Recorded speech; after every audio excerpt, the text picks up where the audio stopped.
आकाशवाणी मुंबई आकाशवाणी @90च्या निमित्ताने आकाशवाणीच्या संग्रहातील विशेष मालिका सादर करत आहोत. मानवी उत्क्रांती.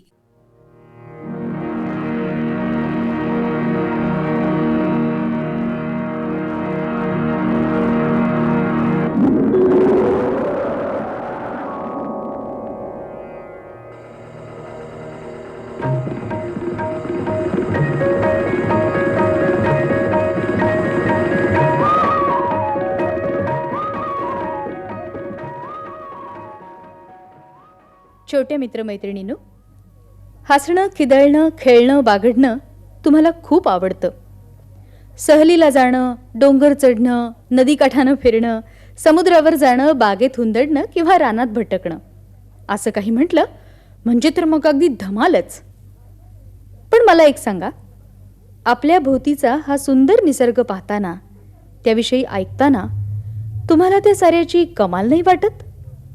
हिमालयासारखे उंच उंच पर्वत, प्रशांत महासागरासारखे अथांग सागर आणि रात्रीच्या वेळी चमचमणाऱ्या हजारो तारकांनी फुललेलं आकाश, हे सगळं पाहून मनात असंख्य प्रश्न येतात ना. सांगा पाहून निळ्या अभाळी तारे कुठून आले, जगजगणाऱ्या सूर्याभोवती ग्रह का फिरत निघाले.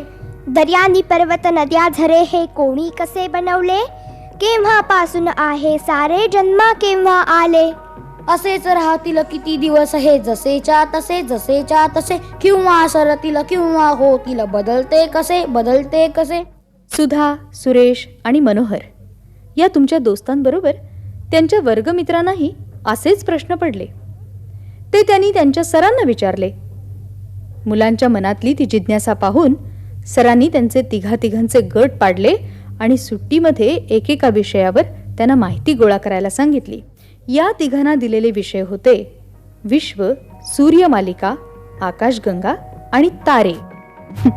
पण कोणास ठाऊक सुट्टीत त्यांनी काय केलंय ते ऐकूया.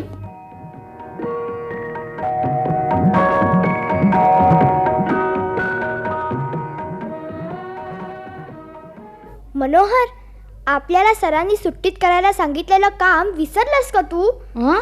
तू किती दिवस जडी मारून बसलास रे गावाला? तिथे मज्जा आली असेल ना? हो तर, पण म्हणून काय मी आपलं काम, आपला अभ्यास विसरलो नाही काही. मग सांग पाहू, काय काय माहिती गोळा केलीस? अगं, मी म्हणालो का मी काही माहिती गोळा केली आहे म्हणून? फक्त मी विसरलो नाही एवढंच. आहा रे आहा. म्हणजे सुद्धा आपलं काम काहीच झालेलं नाही तर?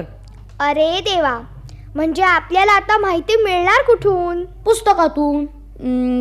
नाहीतर आपल्या बाबांना विचारू की. माझा मामे भाऊ आहे ना दिलीप दादा, त्याला सुद्धा विचारू. मागे त्याच्याकडे राहायला गेलो होतो ना मी, गच्चीवर झोपतो तो आकाश बघत. मलाही काही सांगत होता, पण मला झोपच लागून गेली. असंच ना? अगं, तू कशाला चिडतेस? आता शाळा सुरू होतेच आहे, आपल्याला सरांना देखील विचारता येईल की. पण आपण आता आपल्यापासूनच सुरुवात करूया. सुधा, सूर्यमालिकेविषयी तुला काय काय माहिती आहे सांग पाहू. आपल्या सूर्यमालिकेत 9 ग्रह आहेत.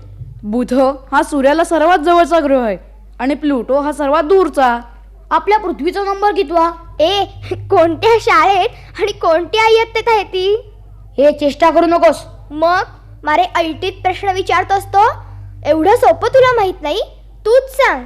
बुध ग्रहापासून सुरुवात केली तर पृथ्वीचा नंबर 3. वा, छान छान तोडले तारे. हे गपरे, मी चुकीचं सांगत नाहीये.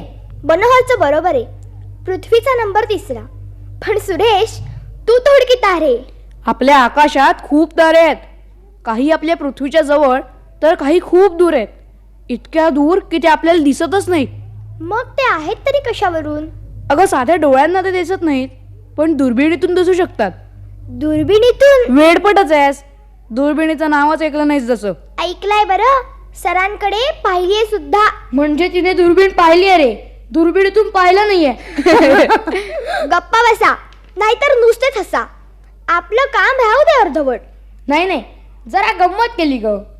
पण आपण आता आपल्यातही काम वाटून घेऊया, म्हणजे गोंधळ होणार नाही. बरोबर. चालेल. सुद्धा सूर्यमालिकेविषयी माहिती लिहून काढी आणि आपण विश्वासंबंधी चिंता करूया. झालं, म्हणजे काम आटोपलं. तुम्ही काहीही करा, मी कामाला लागते. निघतेच कशी मी?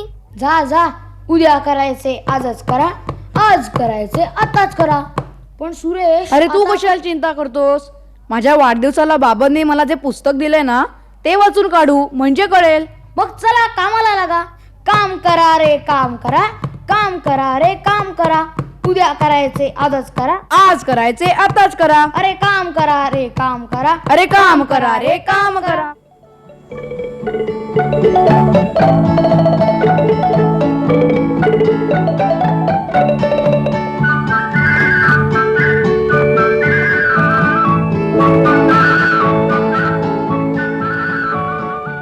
बाबा, ओ बाबा, मला आपल्या सूर्यमालिकेसंबंधी माहिती सांगा ना. नाही बाबा, पहिल्यांदा आकाशातल्या ताऱ्यांसंबंधी काहीतरी सांगा ना. हे काय रे सुरेश?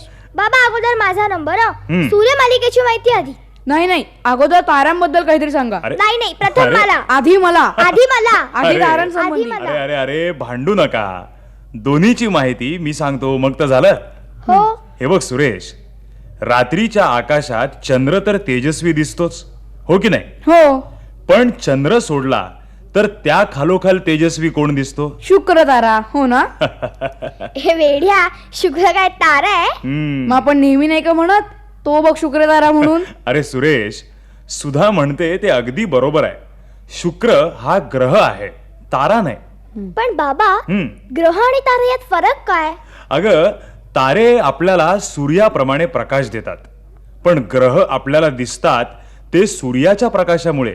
त्यांना स्वतःचा प्रकाश नसतो. म्हणजे आपल्या पृथ्वीप्रमाणे आणि चंद्राप्रमाणेच. हा? वर्गात लक्ष असतं का आपलं? सरांनी सांगितलं नाही का की चंद्र हा पृथ्वीचा उपग्रह आहे म्हणून? हा बरोबर. हम्म. पण काय हो बाबा, हम्म? सूर्याच्या सर्वच्या सर्व म्हणजे 9 ग्रहांना उपग्रह आहेत का? नाही, सर्व ग्रहांना उपग्रह नाहीत. बाबा बाबा, हा? जरा थांबा. हा. मी वही आणि पेन आणते, म्हणजे तुम्ही काय सांगता ते मला लिहून घेता येईल. हा? काय ग सुधा, लिहायचं कशाला ते? बाबा, हा. आम्हाला सरांनी या विषयावर एक प्रकल्पच दिलाय ना. अच्छा, मग आपण तर मुळीच सांगणार नाही. तुम्हीच वाचा आणि लिहा. बाबा, हे हो काय, इतका वेळा मी हेच सर करीत होतो, पण डोक्यात शिरेल तर शपथ. मग जरा जाऊन तर पहा. अय्या, कुठं जायचं? हम्म? सूर्यावर की चंद्रावर? अगं, नक्षत्रालयात प्लॅनेटरियम मध्ये जा आणि पहा. हं, हा. सुधा, असंच करूया आपण. हो. आपल्याला हे सुचलंच नव्हतं. आपण मनोहरला पण घेऊन जाऊ. बाबा, आम्हाला तिकिटाला पैसे देता ना? आणि बाबा, भेळ खायला पण द्या. नक्षत्रालयात जायचं मी तुम्हाला सुचवलं, परवानगी सुद्धा मीच दिली. आता बाकीचं आईकडून जमवा.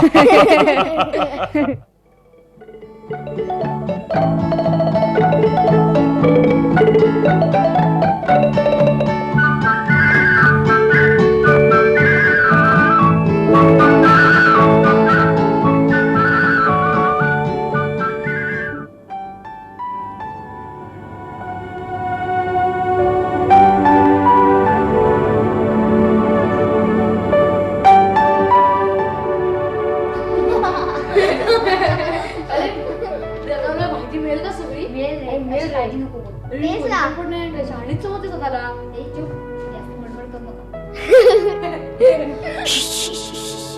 ऐका रे, कार्यक्रम सुरू होतोय.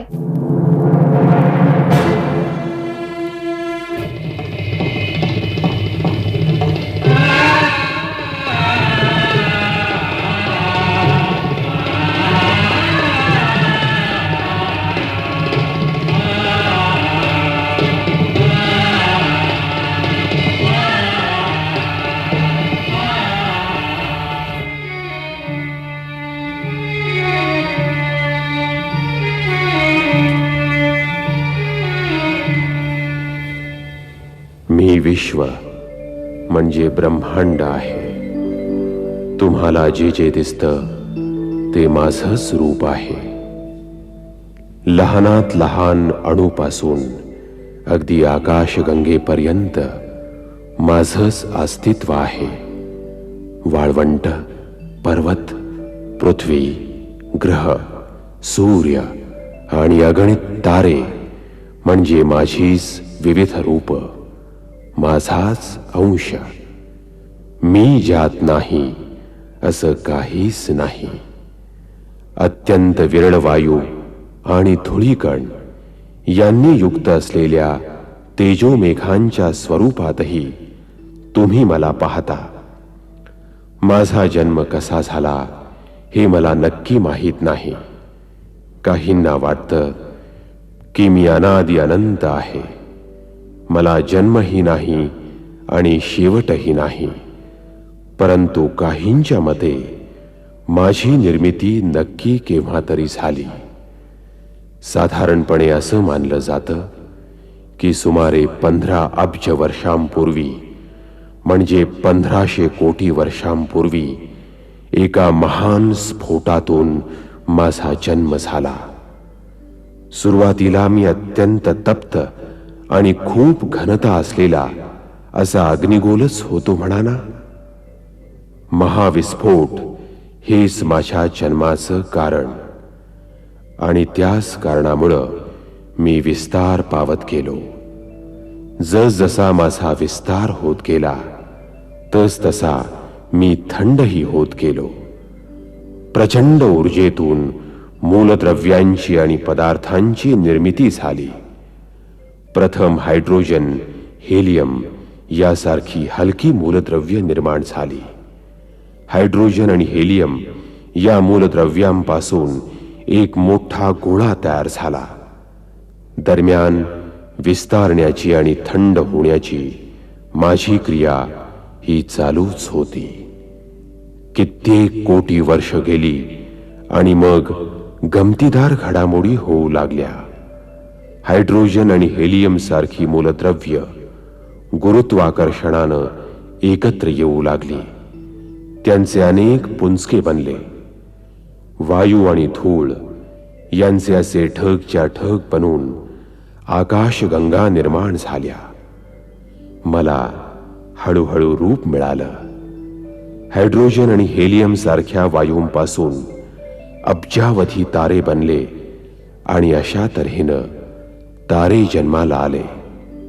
निरीक्षण आणि तर्क इत्यादींच्या सहाय्यानं माणसानं माझं विश्वरूप ओळखलं. तेव्हा आपण या विशाल विश्वात अगदीच नगण्य आहोत, लहान आहोत असं त्याच्या लक्षात आलं. पण खरं सांगू, माणसामुळंच मला अर्थ प्राप्त झाला. कारण माणूसच पृथ्वी संबंधी, विश्वासंबंधी विचार करू शकतो आणि विश्वाची माहिती करून घेऊ शकतो.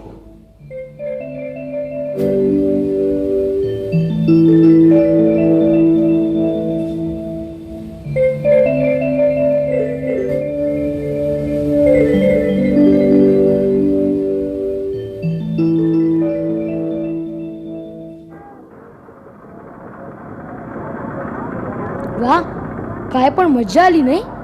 मस्त आकाश दिसलं. मस्तच. पण काय रे मनोहर, हे आकाश, हे विश्व किती वर्षांपूर्वी निर्माण झालं? 15 अब्ज वर्षांपूर्वी. 15 अब्ज म्हणजे रे किती? अरे म्हणजे 1500 कोटी वर्षांपूर्वी. हे आपल्या टाळक्यात शिरायला जरा कठीणच. छे, आपल्या तर लक्षात फार काही आलंच नाही बुवा. हो का? माझ्या वाटेला जेवढं काम होतं ना तेवढं माझ्या लक्षात आलं बुवा. कळलं बरं भाईसाहेब. अरे तुमच्यासारखी मी काही चवळटबा नाही काही. नाही नाही, तू फार शहाणी आहेस. लिहायला बसलीस ना म्हणजे कळेल. सांग बरं, आपल्या सूर्यमालिकेतला सर्वात मोठा ग्रह कोणता? वा, काय पण प्रश्न विचारला. गुरुग्रह सर्वात मोठा आणि त्याला 16 चंद्रही आहेत. गुरुवरून रात्री किती छान आकाश दिसत असेल नाही? किती चांदण्या दिसत असतील. आता मात्र तोडलेस ना अकलेचे तारे. का रे? अगं, गुरुवर कोणी जिवंत राहू शकेल का? का बरं राहू शकणार नाही? कारण गुरुवर तापमान शून्याच्याही खाली, म्हणजे ऋण 140 अंश सेल्सिअस पेक्षाही कमी आहे. शिवाय त्याच्यावर ऑक्सिजनही नाही. मग म्हणून काय झालं? हसताय कशाला होई करून? अगं तूच सांग, अशा परिस्थितीत माणूस तिथं जिवंत कसा राहील? मला काही पटत नाही. मी घरी जाऊन वाचेन आणि बाबांनाच विचारेन. विचार बरं, विचार. चला चला, आपली बस आली. अरे चल चल चल जाऊया. काय सुद्धा, गुरुवर कधी जाणार? बॅग भरली का? आणि आज जाणार की उद्या? अगं, बैलगाडीने जाणार की सायकलने? आणि तिथनं पत्र पाठव हं आम्हाला. काय रे? म्हणजे असं काय आम्हाला चिडवता तुम्ही मला? मी बाबांना जाऊन नाव सांगेन हं? सांग बरं, सांग.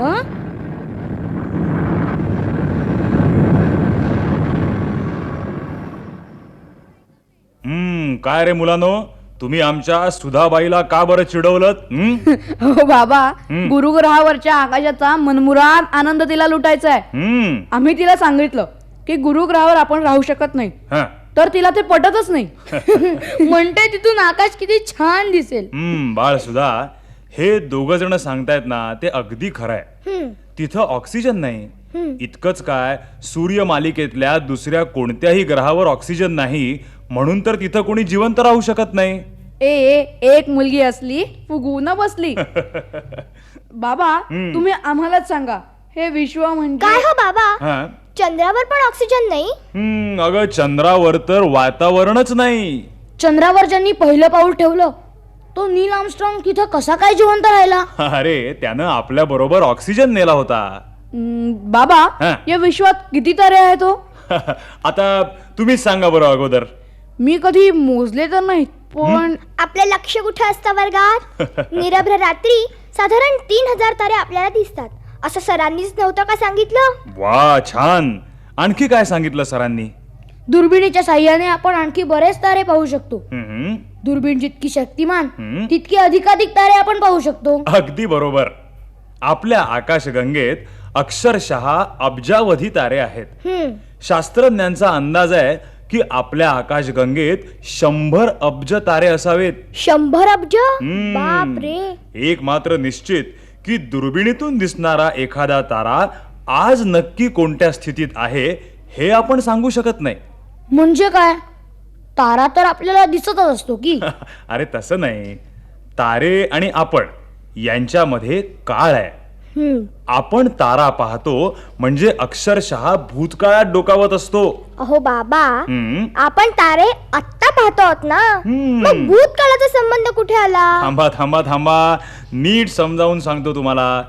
मला असं सांग की घरातून शाळेत जाईपर्यंत तुम्हाला थोडा तरी वेळ लागतोच की नाही? हो, पण बाबा, तारे तर आपल्याकडे येत नाहीत. अगं सुधा, पण त्यांचा प्रकाश तरी येतो की नाही? पण प्रकाश तर काय चुटकीसरशी येतो. बटन दाबलं की लख्ख प्रकाश पडतो. बटन दाबल्यानंतर वेळ थोडाच जातो. हे बघ सुधा, आपण पाहतो त्या वस्तू जवळपास असतात. इथं पृथ्वीवर ठीक आहे, पण तारे तर आपल्यापासून खूप दूर आहेत. त्यांचा प्रकाश आपल्यापर्यंत पोहोचायला खूप वेळ लागतो. बरं, मला एक सांगा, प्रकाशाचा वेग किती असतो माहित आहे? किती? दर ताशी 10,000 किलोमीटर नक्कीच असेल. मला वाटतं हं. प्रकाश एका तासात निदान 1,00,000 किलोमीटर तरी जात असेल. सुरेश, तुझा काय अंदाज? काय नाही सांगता येत? मग ऐका तर. प्रकाश सेकंदामध्ये सुमारे 3 लक्ष किलोमीटर जातो. म्हणजे हा वेग तासाला किती होईल बरं? सोपं हा. आहे. एका तासाचे सेकंद 3600. बरोबर. म्हणजे 3 लक्ष किलोमीटर गुणिले 3600. वा, छान. हा गुणाकार केलात ना मुलांनो, तर उत्तर येईल 1,08 कोटी किलोमीटर. बापरे. मग सूर्याचा प्रकाश काय आपल्यापर्यंत लगेच येत असेल? नाही नाही नाही, लगेच नाही येत. सूर्यापासून प्रकाश निघाला की तो साधारण 8 मिनिटांनी पृथ्वीवर येतो. अच्छा अच्छा, आता आलं लक्षात. म्हणजे आता आपण सूर्य पाहत असलो ना तरी तो 8 मिनिटापूर्वीचा असतो, असंच ना? आपल्या सूर्यमालिकेला जो सर्वात जवळचा तारा आहे ना, त्याचा प्रकाश तर आपल्यापर्यंत सुमारे 4.25 वर्षांनी पोहोचतो. बापरे, 4.25 वर्ष? अरे मुलांनो, हे तर काहीच नाही. आपल्या आकाशगंगेच्या एका टोकापासून निघालेला प्रकाश दुसऱ्या टोकापर्यंत पोहोचायला सुमारे 1.25 लाख वर्ष लागतात. अरे बाप रे. बाई बाई, मी तर चक्रावूनच गेले. मग आणि प्रकाश कुठेही न थांबता प्रवास करतो. हे अंतर तर आपल्या डोक्यावरून जाणार आहे बुवा. बाबा, आकाशगंगेत तुम्ही म्हणता ना तसे खूप तारे. किती बरं? 100 अब्ज. बाई, केवढी मोठी आकाशगंगा. पण बाबा, आमचे सर तर म्हणाले की आपण फक्त 5-6 हजार तारेच पाहू शकतो. अरे, ही संख्या म्हणजे नुसत्या डोळ्यांना दिसणाऱ्या ताऱ्यांची संख्या. दुर्बिणीनं तर जास्त तारे दिसतात. दुर्बिणीची शक्ती वाढली की ताऱ्यांची संख्या सुद्धा वाढते. पण दुसऱ्या आकाशगंगेमधले तारेही आपण पाहू शकतो बरं का. आपल्या आकाशगंगेसारख्या आणखी आकाशगंगाही आहेत? अगं केवळ 1-2 नव्हे तर लक्षावधी आकाशगंगा आहेत हो. आणि आपण त्या बघू शकतो? हो तर निश्चितच. वा बाबा, हे विश्व की ब्रह्मांड निर्माण कसं झालं? किती वाजले माहितीये का? अरे 10 वाजत आले. उद्या सकाळी मला लवकर निघायचंय. सकाळच्या गाडीनं जायचंय ऑफिसच्या मीटिंग साठी. बाबा, तुम्ही इतक्या सकाळी गेलात तर मग आमच्या प्रश्नाचं उत्तर कोण देणार? वा रे वा मुलांनो, तुमचा सगळा प्रोजेक्ट मीच करू की काय? मग तुम्ही लोक काय करणार? हा मग असं करूया सुद्धा, हा आपण या प्रश्नाचं उत्तर दिलीप दादाला विचारूया. हा चालेल चालेल, आम्ही तुझ्याकडे येऊ, मग आपण निघू तिथून. चला चला चला आता मनोहर चल, तुला तुझ्या घरी सोडून येतो. चल बघू चल. Good night Manohar. Okay Manohar. Okay चला चला गुड नाईट. मनोहर, आज सकाळीच आम्ही तुझ्याकडे येऊ. हं? हा चला चल मनोहर चल. हो हो, अच्छा.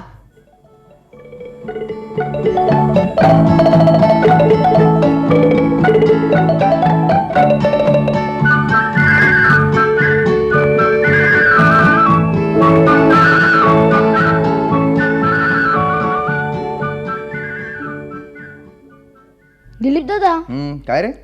हा माझा मित्र सुरेश, नमस्ते. नमस्ते. आणि ही त्याची बहीण सुद्धा. नमस्ते. नमस्ते. हा बोला, काय काम काढलं बच्चे कंपनीनं? ए मनोहर, सांग ना सांग ना. ए हो हो, तूच सांग की. हे तू सांग. अरे अरे कुणी सांगा. हे बघा, घाबरू कावरू बावरू नका. हं? सांगा बघू. दिलीप दादा, हं? आम्हाला एक प्रश्न अडलाय. त्यामुळे आमचं प्रोजेक्टच ठप्प झालंय. अरे बापरे, प्रोजेक्ट ठप्प झालाय आणि तरी तुम्ही गप्प बसले? काय आहे दिलीप दादा, सरांनी आम्हाला सूर्यमालिका, तारे, आकाशगंगा, विश्व याविषयी माहिती गोळा करायला सांगितली होती. वा, पण मग काही काम केलं का?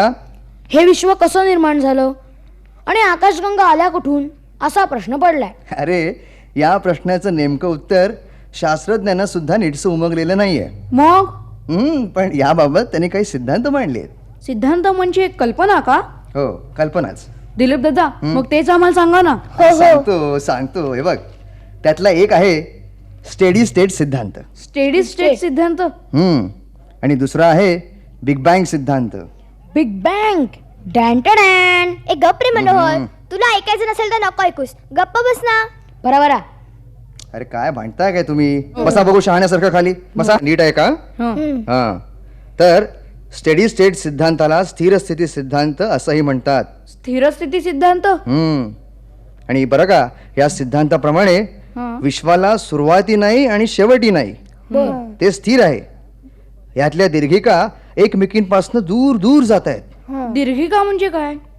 अरे दीर्घिका म्हणजेच गॅलेक्सीज. हे बघ, आपल्या आकाशगंगेसारख्या विश्वात ज्या आणखी आकाशगंगा आहेत ना, त्यांना दीर्घिका असं म्हणतात. म्हणजेच आपल्या दीर्घिकेला आकाशगंगा असं म्हणतात.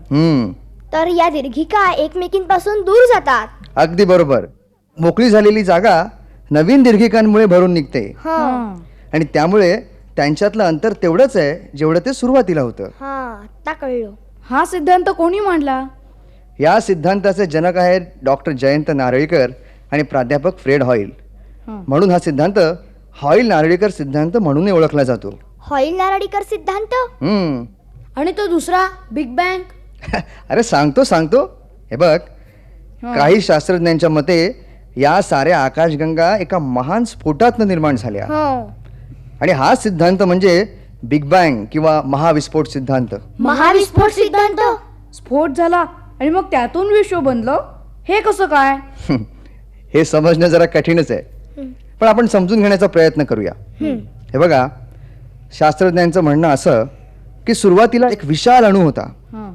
त्याला त्यांनी कॉस्मिक एग असं म्हटलं. काय म्हटलं? Cosmic egg.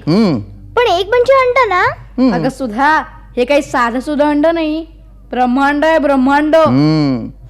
तेव्हा शास्त्रज्ञांचं म्हणणं असं की या कॉस्मिक एगचा स्फोट झाला आणि या महान स्फोटातनं लाखो करोडो असंख्य तुकडे किंवा द्रव्य निर्माण झालं. बाप रे. आणि बरं का, त्याच्याच या आकाशगंगा बनल्या. या आकाशगंगा आजही एकमेकींपासून दूर दूर जात आहेत. म्हणजे आपल्या फटाक्यासारखं का? फटाक्यांचा स्फोट झाल्यावर फटाक्यांचे तुकडे सगळीकडे विखरून एकमेकांपासून दूर जातात, तसंच ना? अगदी बरोबर. पण पहा, या फटाक्यापेक्षा सुद्धा आणखी एक चांगलं उदाहरण देतो. कोणतं? असं बघ, एक फुगा आहे आणि त्यावर काही ठिपके आहेत. जर हा फुगा फुगवला तर काय होईल? फुगा मोठा होईल. अरे फुगा मोठा होईलच रे, पण हे ठिपके एकमेकांपासून दूर जाताना दिसतील की नाही? हो. मग तसंच घडतंय. या आकाशगंगा अशाच दूर दूर जात आहेत. मग शास्त्रज्ञ यातला नक्की कोणता सिद्धांत मानतात? आता आजपर्यंत जी निरीक्षणं केली आहेत आणि जे पुरावे मिळाले आहेत ना, त्यावरनं बिग बँग सिद्धांताला म्हणजेच महाविस्फोट सिद्धांतालाच पुष्टी मिळते. म्हणजे हा स्फोट 15 अब्ज वर्षांपूर्वी झाला आणि ही विखुरण्याची क्रिया अद्यापही चालू आहे असंच ना? पण मग पुढे ही अशीच चालू राहील का? हो, पुढेही अशीच चालू राहणार. पण किती पुढेपर्यंत?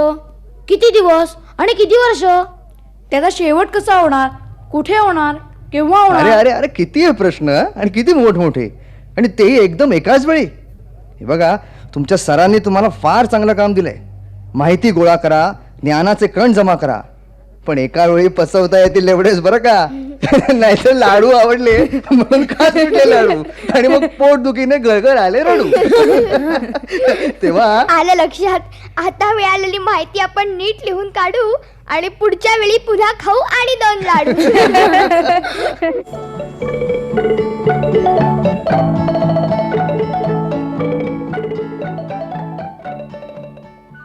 ऐकलत ना मुलांनो, आपलं विश्व कसं बनलं याविषयी बरेच सिद्धांत आहेत. याशिवाय तुम्ही आपल्या सूर्यमालिकेची माहिती सुद्धा घेतलीत. या विशाल ब्रह्मांडात अजून कितीतरी रहस्य दडलेली आहेत. कितीतरी प्रश्न तुम्हालाही पडले आहेत ना? पण या प्रश्नांची उत्तरं आपण पुढल्या कार्यक्रमातून मिळवूया. कसं?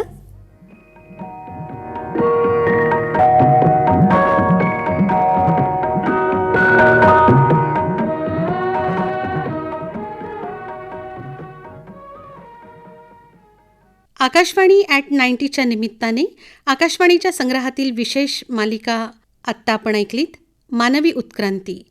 ही आकाशवाणी मुंबईची निर्मिती होती.